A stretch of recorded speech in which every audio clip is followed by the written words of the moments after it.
कैसे हम अपने कर्म से उनकी पूजा करें।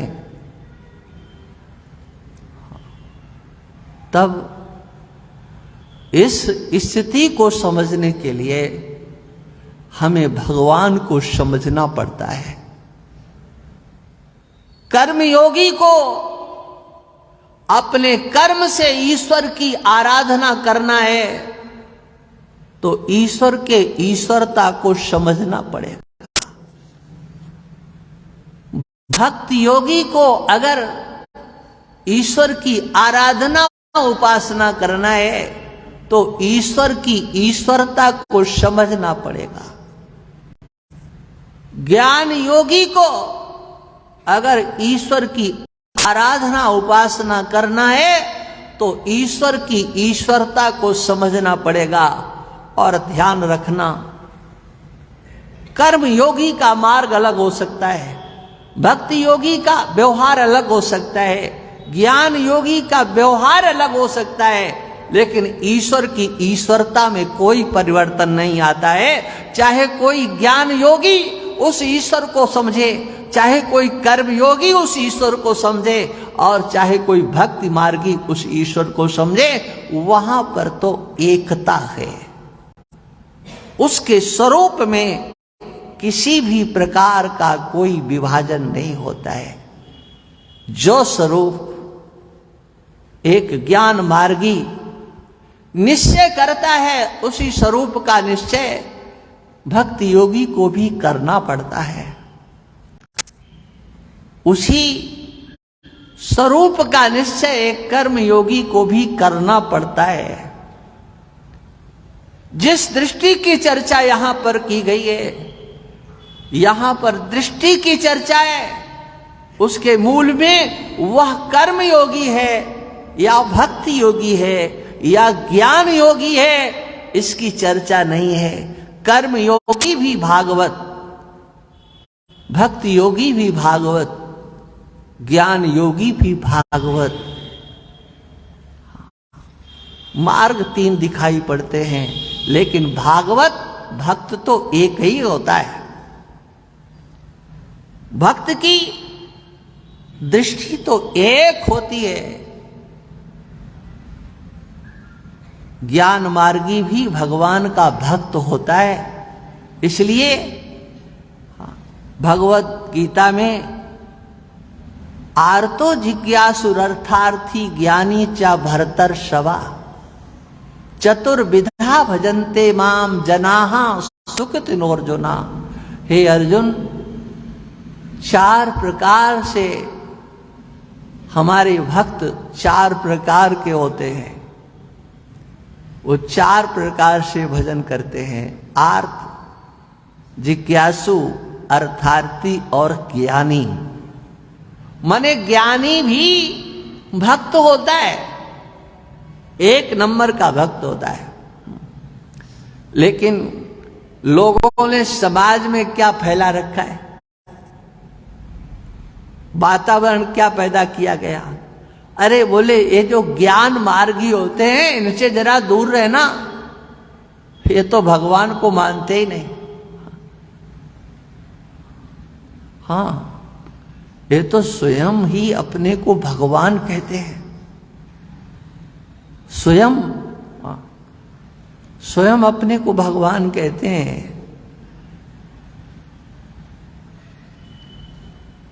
ये भगवान के भक्त नहीं होते हैं, लेकिन भगवान कहते हैं। ये तो लोगों का बस नहीं चलता। हाँ, नहीं तो ये कहते हैं ये तो छेपक हैं, इन श्लोकों को निकाल दें, बस नहीं चलता। तत्व का चिंतन करने वाला तत्ववेत्ता परमात्म तत्व का चिंतन करता है, वह भगवान का भक्त होता है। और भगवान तो कहते हैं वो मेरा एक नंबर का भक्त होता है, एक नंबर का भक्त होता है।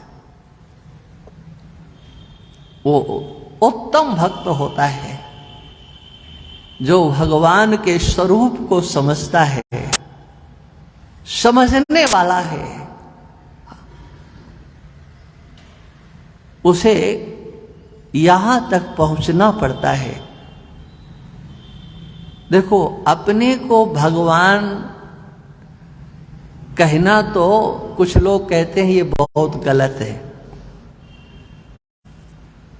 हाँ, लेकिन हम आपको दूसरे तरीके से इस बात को आपकी बुद्धि तक बैठालने का प्रयास करते हैं। कोई अपने को भगवान कहता है तो वो तो ठीक नहीं है, लेकिन आप किसी को भी भगवान कह दो, ये कहां का न्याय है भाई? समझ में आया कि नहीं? आप लोगों के समझ में आया? ऐसे समझो, बात सीधी है, सच्ची है, सरल है। एक ऐसी अर्धाली है, यहां पर सबको स्मरण है। हम बोलेंगे, आप सब बोल पड़ोगे। श्री राम में, है ना? देखो, याद है कि नहीं? है ना याद? ये क्या हुआ भाई? क्या बोल रहे हो आप? आप बोल रहे हैं, हाँ, ये गहलोत जी बैठे, ये बोले क्या? श्री राम में सब जग जानी। बताओ, मैं आऊंगा कि नहीं? नहीं नहीं, इनको तो बाहर करके ऐसा करोगे? अरे, हम अपने को भगवान कहें तो अपराधी, और तुम हमें भगवान कहो तो धन्यवाद के पात्र।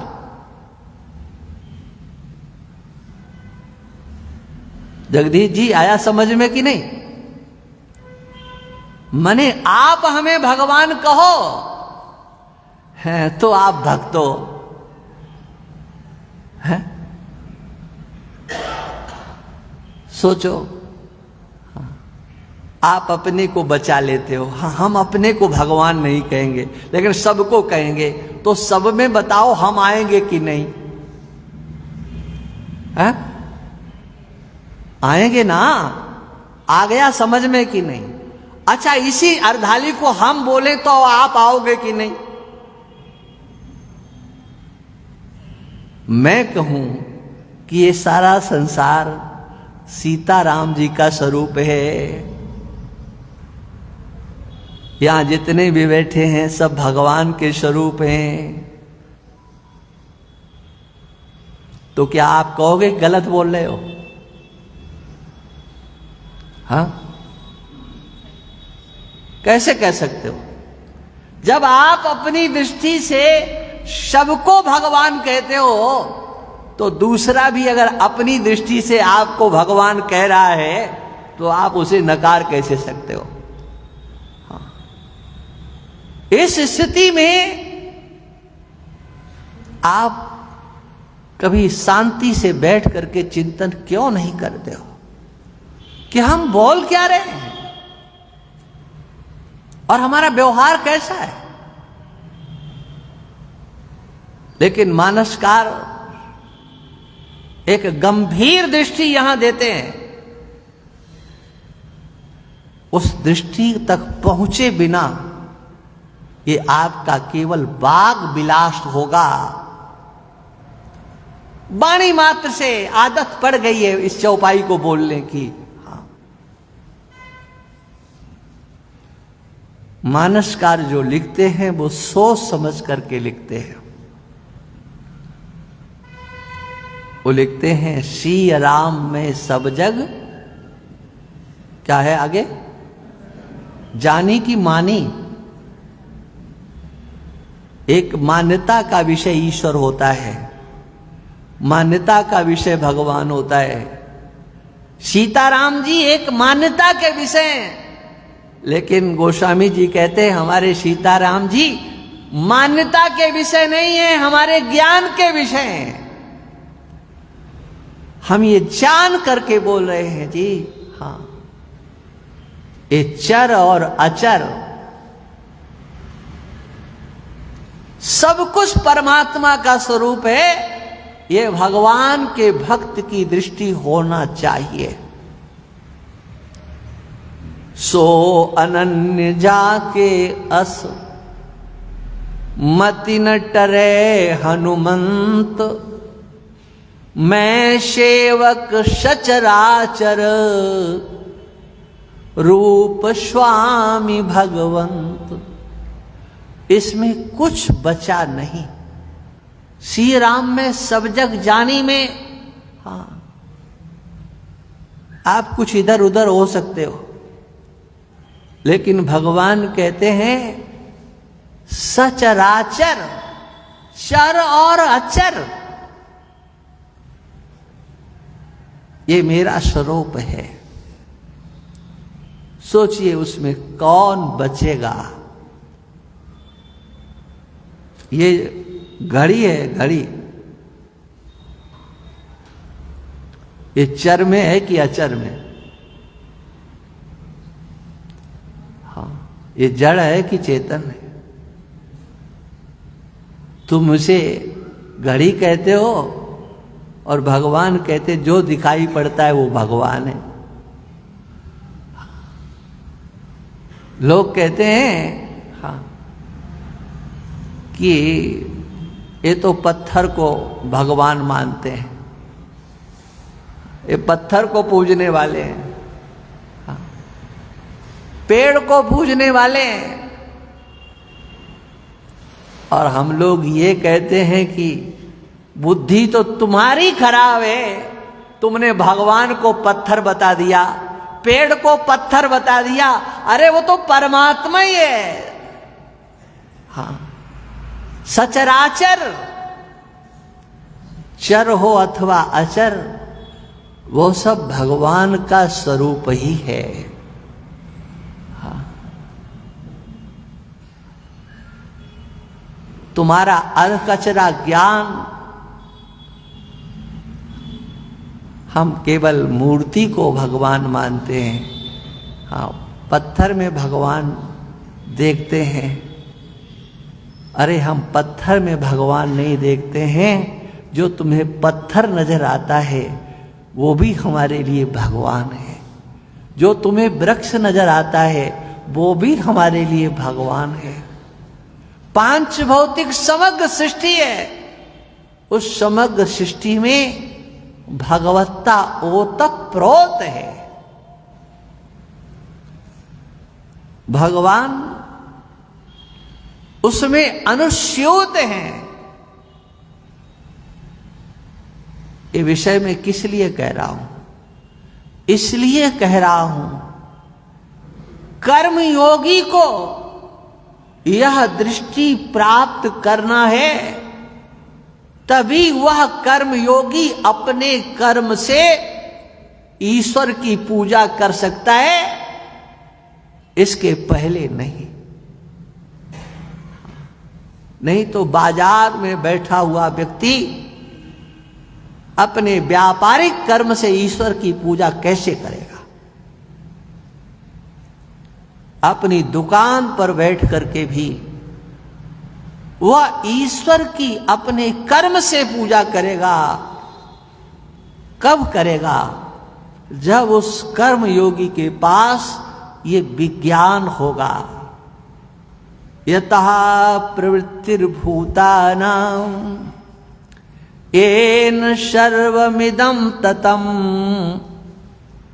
स्वकर्मणा तमभ्यर्च्य सिद्धिं विन्दति मानवः। यतः प्रवृत्तिर्भूतानां, पांच भौतिक सृष्टि, इस पांच भौतिक सृष्टि की जहां से उत्पत्ति होती है, और उत्पत्ति ही नहीं, जहां से पांच भौतिक आकृतियों में प्रवृत्ति होती है, कहां से उत्पत्ति होती है और कहां से प्रवृत्ति होती है, इस विषय को उस कर्म योगी को समझना पड़ेगा। जहां से उत्पत्ति होती है, जहां से प्रवृत्ति होती है, वह कहां है? देश का शासक, कोई राष्ट्रपति, प्रधानमंत्री घोषणा कर सकता है, आदेश पारित कर सकता है, लेकिन वो एक स्थान पर बैठा होगा, उसके आदेश से प्रवर्तन होगा, व्यवहार शासन और प्रशासन के माध्यम से जनता करेगी, लेकिन वो जनता के सामने तो नहीं होगा। किंतु हमारा भगवान ऐसा भगवान, जहां से सृष्टि की उत्पत्ति होती है, जहां से प्रवृत्ति होती है, वो किसी दूसरे स्थान पर नहीं होता है। आप जहां होते हो वहीं वह होता है। एन सर्वम इदम ततम। ततम का अर्थ होता है व्याप्तम। इदम रूप से जो भाषित है, यह करके दिखाई पड़ता है, वो चर, वो अचर, उंगली के निर्देश से जो निर्दिष्ट होता है, वह सब कुछ उंगली के निर्देश से इदम शब्द का प्रयोग किया है भगवान ने। इदम करके जो आपको दिखाई पड़ता है, वो चाहे चर हो, चर माने गतिमान, जिसमें आपको प्राण दिखाई पड़ते हैं, प्राण शक्ति है जहां पर, वो कोई भी हो, और जहां आपको प्राण शक्ति का दर्शन नहीं होता है, वह सब उंगली के निर्देश से निर्दिष्ट होते हैं। ये पर्वत है, ये नदी है, ये सड़क है, समुद्र है, वायु चल रही है, अग्नि जल रही है, सब के लिए 5 भूतों से बनी हुई समग्र सृष्टि को आप यह कह सकते हो। यह घड़ी है, यह पुस्तक है, ये माइक है, ये माताएं हैं, ये पुरुष हैं। चर के लिए भी, अचर के लिए भी आप इदम शब्द का प्रयोग करते हो। इदम का अर्थ होता है यह शब्द से, इदम शब्द से जो कहा जा रहा है, भगवान कहते हैं उस इदम को देखते हुए, उस संपूर्ण इदम में जिसकी व्याप्ति है, वह परमात्मा है। एन सर्वम इदम ततम, जिसके द्वारा इस सब को व्याप्त किया गया है, सर्वत्र व्याप्त है, वह सर्वत्र व्याप्त है। कोई ऐसी जगह नहीं है जहां वह नहीं है। आप जिसके साथ व्यवहार कर रहे हो, आपकी कुंठित दृष्टि है, इसलिए आपको वहां परमात्मा नहीं दिखाई पड़ता है। लेकिन व्यवहार जहां कहीं भी होता है, वह परमात्मा के साथ होता है। आप व्यवहार करने वाले, सोचो कैसे व्यवहार करते हो। कैसे करते हो? ये विषय एक बार मैं कह चुका हूं, लेकिन बार बार सुनने पर भी समझ में आ जाए तो आप बहुत भाग्यशाली हो।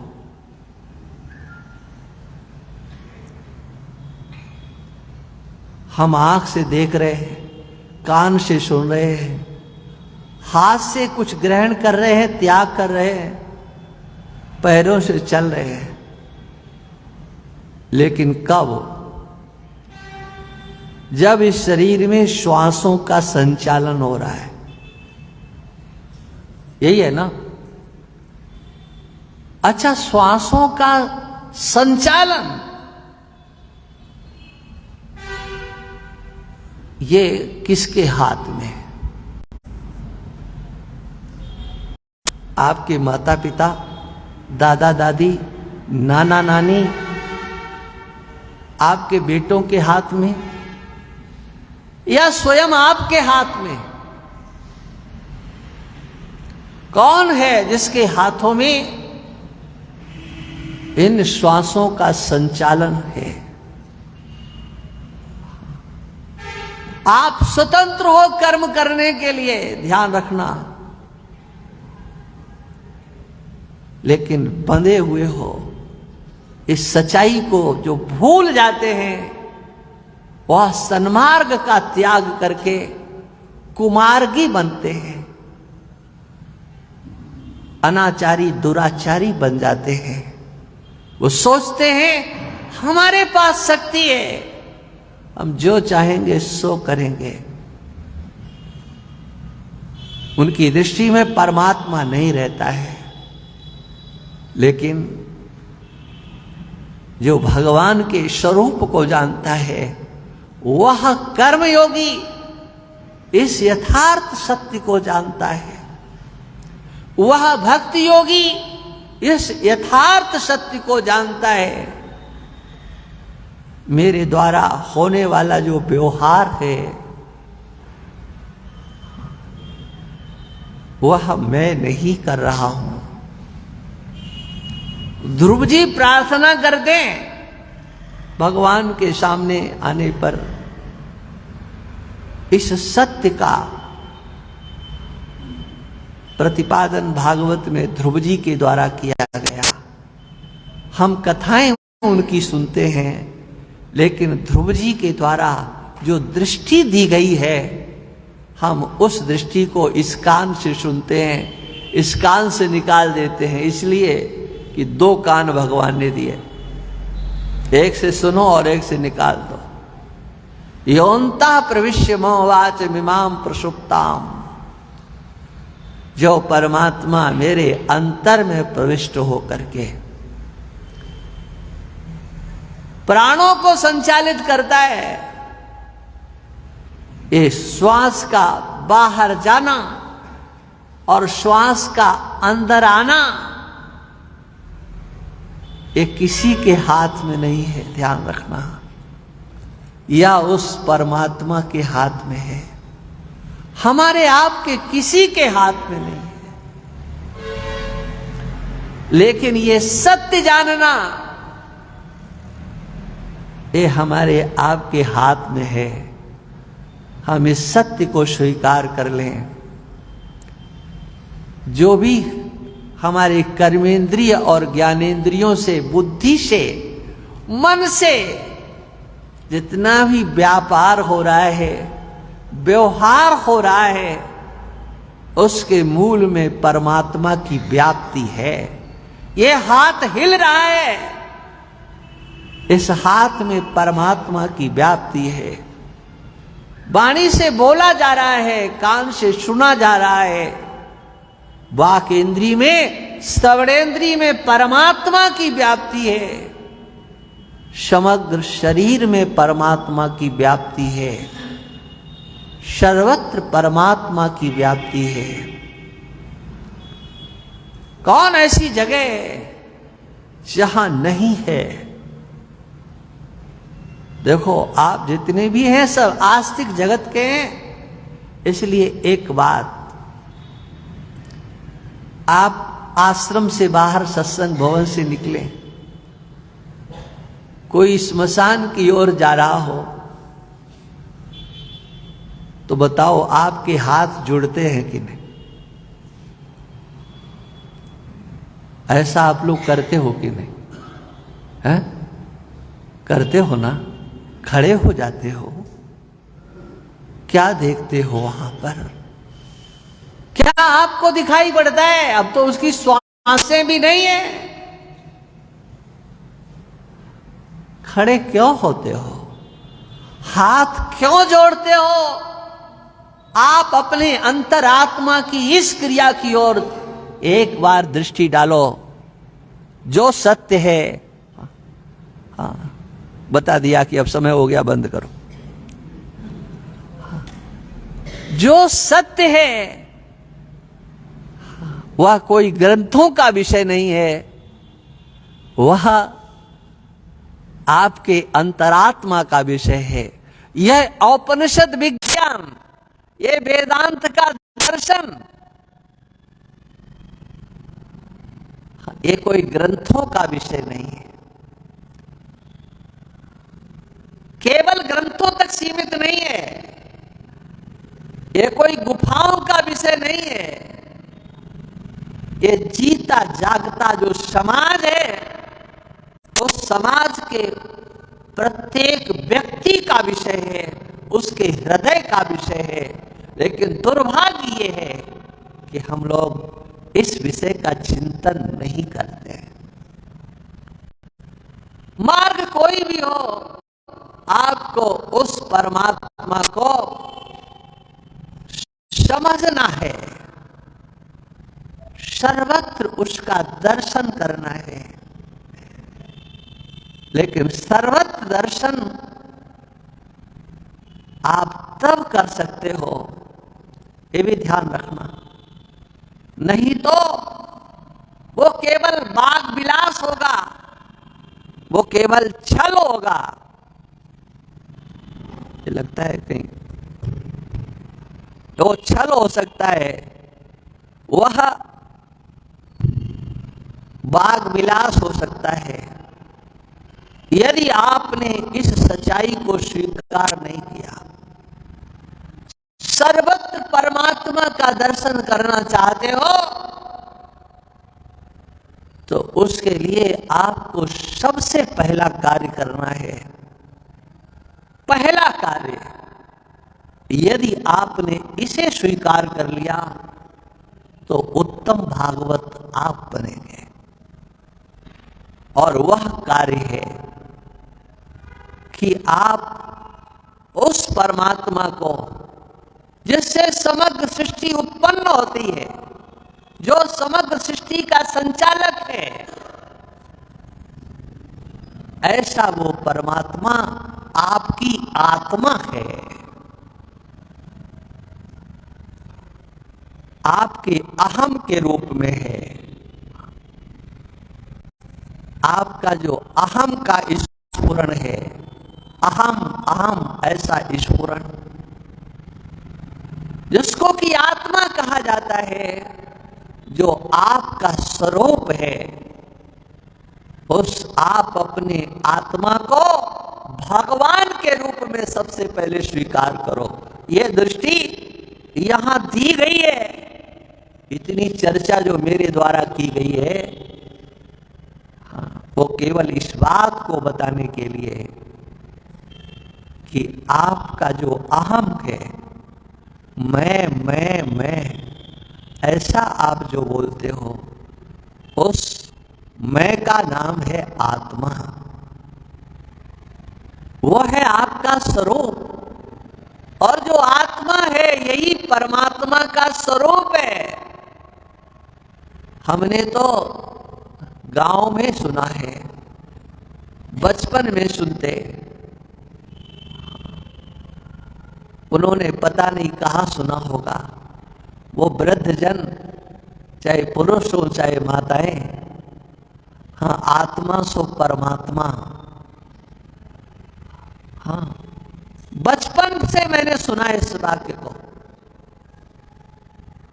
सुना तो बहुत पहले, लेकिन समझ में अब आया है थोड़ा थोड़ा।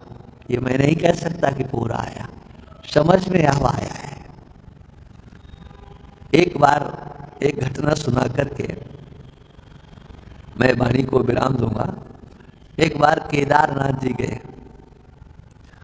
अब केदारनाथ जी की चढ़ाई, ये बहुत पुरानी बात हो गई है, लगभग 88-89 की बात होगी, सन का ठीक तरह से ज्ञान नहीं है। तो हम 3-4 महात्मा थे, 4 थे। महाराज श्री से आज्ञा लिया, ऋषिकेश में महाराज श्री थे, 5-7 दिन के लिए आप आज्ञा दे दें तो ये चारों धाम करके आ जाते। महाराज श्री ने कहा यहाँ तो कोई काम नहीं है, यहाँ तो सब संभालने वाले हैं, जाओ। अब गए तो केदारनाथ में चढ़ाई ऊंची नीची बड़ी खतरनाक। अब वहां पर 2 वृद्ध दंपति चढ़ रहे थे और चढ़ते चढ़ते अरे तो सब बनाए हुए हैं कि यहाँ भगवान है, यहाँ भगवान है, अरे आत्मा सो परमात्मा। हाँ, तो मेरे को लगा कि अब इनको देखो ये ब्रह्म ज्ञान यहाँ आकर के हो रहा है। हाँ, आए अपने गांव से, कितना श्रम करके आए होंगे, हाँ, लेकिन वहां ये ज्ञान जागृत नहीं हुआ। किंतु वहां जब केदारनाथ की चढ़ाई चढ़ने लगे, कठिन थी, तो यही कहें अरे आत्मा सो परमात्मा, भगवान तो सब जगह है, ये बना दिया, यहाँ चलो वहां चलो, यहाँ चलो वहां चलो। अब देखो वो गांव के पढ़े लिखे, कितने पढ़े लिखे हम नहीं जानते, छोटी छोटी पोटली दोनों लिए हुए, सामान्य वस्त्रों में। ये जो विज्ञान है ये हमारे गांव में बड़े बूढ़ों के पास था, कहां से उनके पास आया है आप इसका पता नहीं लगा सकते हो। लेकिन ये हमारे वैदिक सनातन धर्म की सच्चाई से प्रत्येक सनातनी हिंदू जुड़ा हुआ है। हाँ, चींटियों को दाना खिलाते हो, पक्षियों को दाना खिलाते हो, चींटियों को आटा डालते हो, क्यों? उनमें भी आप देखते हो, भगवान देखते हो, लेकिन किस रूप में देखते हो? इस सच्चाई को समझने के लिए ही यहां कहा गया है भगवत भावम आत्मना या पश्येत्। भगवान के स्वरूप को अपनी आत्मा के रूप में जो देखता है वो उत्तम भागवत होता है। हाँ, जो भगवान का स्वरूप है वो आपका अपना स्वरूप है। आप इस स्थिति को समझें। हाँ, विषय तो और भी है, भगवद इच्छा होगी, चर्चा होगी। अब हम वाणी को यहीं विराम देते हैं।